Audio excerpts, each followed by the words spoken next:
Handa na si dating NAPOLCOM Commissioner Edilberto Leonard na harapin ang posibleng kaso matapos siyang maiugnay sa mga extrajudicial killings sa ilalim ng war on drugs ng Administrasyong Duterte. Hinihiling ng National Bureau of Investigation na magsumite si Leonard ng counter-affidavit kaugnay sa isyu ng pagkakasangkot niya sa pagpatay umano kay dating PCSO Board Secretary Wesley Barayuga noong 2020. Ito'y matapos lumutang ito sa pagdinig ng Quad Committee.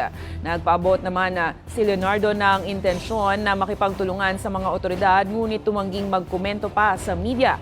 Ibinigay kay Leonardo hanggang susunod na Biyernes para magsumite ng kanyang counter-affidavit.